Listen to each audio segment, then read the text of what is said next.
I'm available 24/7 to help solve issues. Right. Call me 3 a.m. on a Sunday morning, I don't care.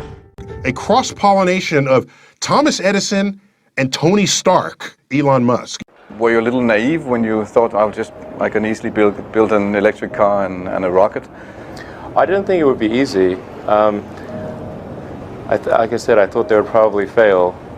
But you know, like creating a company is almost like having a child. So it's sort of like, how do you say your child should not have food? So once you have the company, you have to feed it and nurse it, and take care of it, even if it ruins you. Yeah.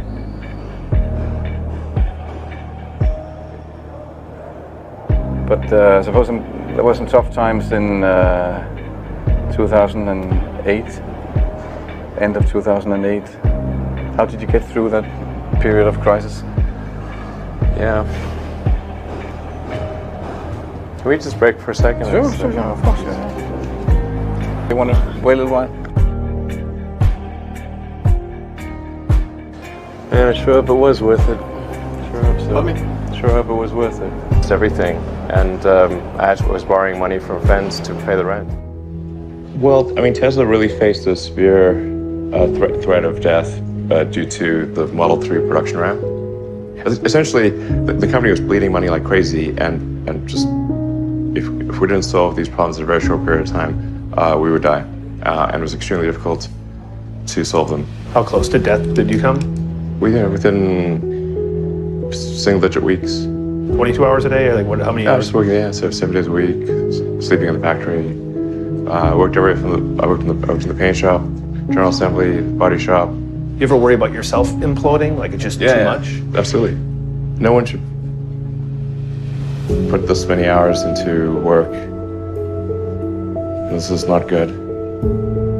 People should not work this hard. They should not do this. It's very painful. Painful in what sense? It hurts my brain and my heart. Where do you come up with your best ideas? Are you on vacation, or are you kind of just like in the middle of the night you wake up and start drawing things down? Or You know, sounds really cliche, but like the shower is probably like wake up and go to shower in the morning. And I think actually what's really happened is kind of stuff is percolated in the subconscious. Right. And it's not really occurring in the shower, but you're kind of getting the results of last night's, computation, basically. Right. Whatever area that you get into, given that, even if you're the best, there's always a chance of failure. So I think it's important that you really like whatever you're doing. If you don't like it, life is too short.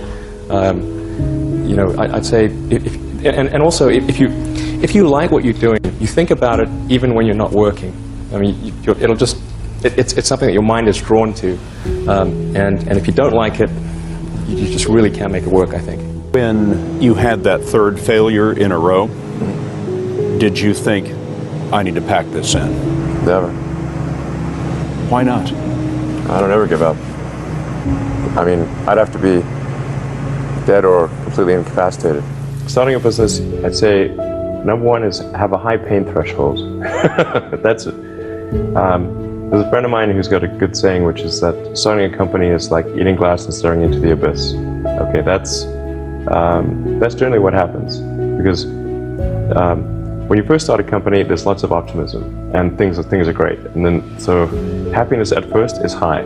Then you encounter all sorts of issues, and happiness will steadily decline, and then you'll go through a whole world of hurt. And then eventually, if you succeed, and in most cases you will not succeed, and Tesla almost didn't succeed, came very close to failure.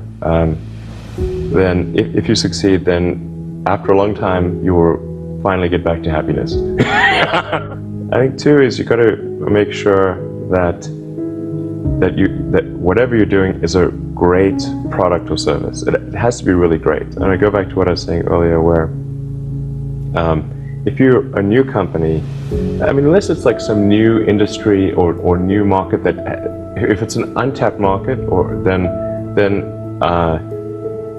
you have more ability to,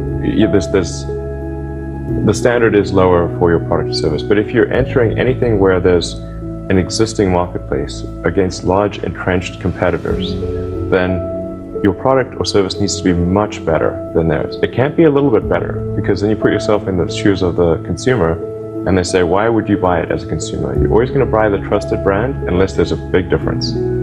So a lot of times, entrepreneur will come up with something which is only slightly better. And it can't just be slightly better. It's got to be a lot better. Number 3, I'd say, is constantly seek criticism.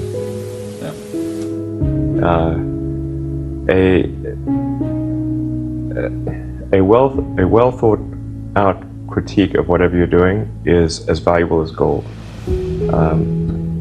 And you should seek that from everyone you can, but particularly your friends. Usually your friends know what's wrong, but they don't want to tell you because they don't want to hurt you.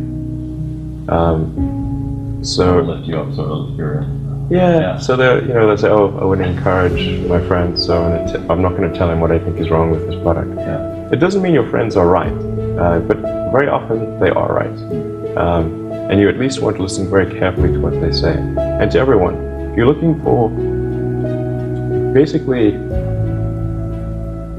you should take the approach that you're wrong. That you, the entrepreneur, are wrong. Your goal is to be less wrong.